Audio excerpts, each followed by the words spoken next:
ఇలాంటి మరిన్ని వీడియోల కోసం మా ఛానల్ని లైక్ చేయండి, సబ్స్క్రైబ్ చేయండి, బెల్ ఐకాన్ను యాక్టివేషన్ చేయండి. 4వ తారీఖు లెక్కింపు ఉంది. కూటమి గెలుస్తుంది అంటే చంద్రబాబు నాయుడు గెలుస్తారంటారా, జగన్ గారు గెలుస్తారంటారా? జగన్ గారు ఏ పార్టీ వాళ్ళు ఆ పార్టీ వాళ్ళు 130 140 ఒకళ్ళే 130 అంటారు, జగనే 150 అంటారు. నేను అనుకోవడం మట్టికి జగనే వస్తా అనుకుంటున్నాను.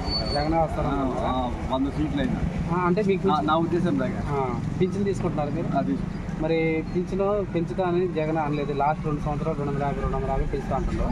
మరి జగన్ చంద్రబాబు రాంగ్లోనే 4000 పింఛన్ అంటున్నారు.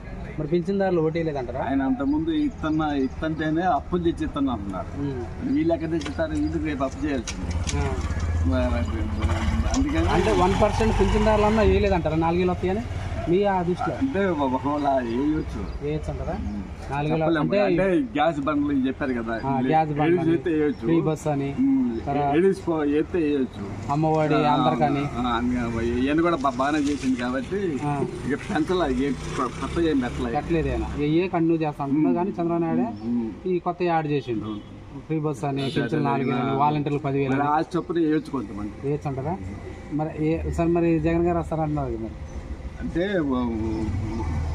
ఊపిని బట్టి అనుకుంటున్నాను నేను. ఇదివరకు 150 వచ్చినాయి కదా, ఇప్పుడు 100 వస్తాయి అనుకుంటున్నాను. 100 అయినా గట్టి ఎక్కుతారంట జగన్ గారు. 100 వస్తాయి అనుకుంటున్నాను నా ఉద్దేశం. మరి చాలా మంది రాష్ట్రాన్ని అప్పులు పాలు చేసిండు, అందరూ డబ్బులు ఇట్లా బిస్కెట్లు వేసినట్టు వేసిండు, అభివృద్ధి చేయలేదు. ఎవరైనా ఓట్ల కోసం పథకాలు పెడుతున్నారు. మరి పథకాలు ఆయన చేస్తేనో అప్పు తెచ్చింది అంటున్నారు.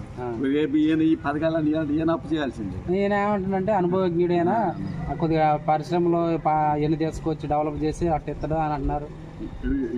ఎవరికి వాళ్ళు అట్లా అనుకుంటారండి, అంతేగాని ఎక్కడ తెచ్చేస్తాం ఏదైనా మన ఎత్తినేసేది ఏ పని అయినా మన ఎత్తినేసేది.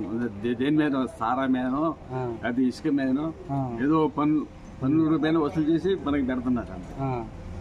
1000 రూపాయలు వసూలు చేసి వస్తున్నారు. మొత్తానికి కొద్దిపాటి తేడా జగన్ చేయబోతున్నారు. నా ఉద్దేశం. మీ ఉద్దేశం అది. ఓకే అండి.